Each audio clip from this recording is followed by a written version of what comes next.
లడ్డూ ప్రసాదాలపై తప్పుడు ప్రచారం చేసిన కూటమి ప్రభుత్వం క్షమాపణ చెప్పాలని మాజీ ఎమ్మెల్యే సునీల్ కుమార్ డిమాండ్ చేశారు. తవడంపల్లి మండలం ఐరాల క్రాస్ ఏర్పాటు చేసిన మీడియా సమావేశంలో వైఎస్ఆర్సీపీ మాజీ ఎమ్మెల్యే సునీల్ కుమార్ మీడియాతో మాట్లాడారు. తిరుమల తిరుపతి దేవస్థాన లడ్డూ ప్రసాదంలో కల్తీ జరిగిందంటూ కూటమి ప్రభుత్వం చేస్తున్న ఆరోపణలను ఆయన ఖండించారు.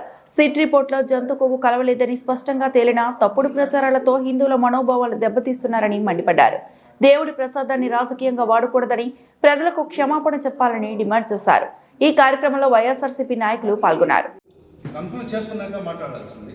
ఈరోజు ఇట్లా ఈ విధంగా మా ప్రజల్ని తప్పుతో పట్టించినటువంటి కూటమి ప్రభుత్వం ఇప్పటికైనా సరే దేవుని మీద రాజకీయం ఆపేయాలి.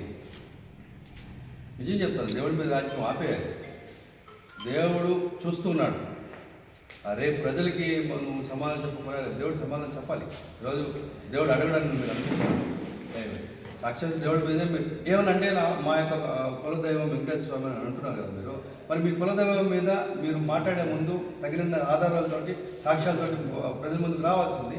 అలా లేకుండా నేను మాట్లాడుతున్నావు అంటే అర్థం ఏంటంటే కేవలం రాజకీయంగా మత విద్వేషాలు, హిందువుల్ని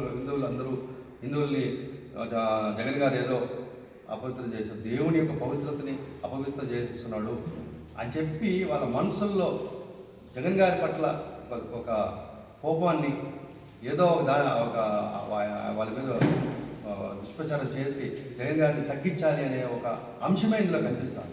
రాజకీయమే రాజకీయ కుట్ర కనిపిస్తుంది తప్ప నువ్వు నిజంగా దేవుని యొక్క పవిత్రత కాపాడదాం అనుకుంటున్న వ్యక్తి కాదు.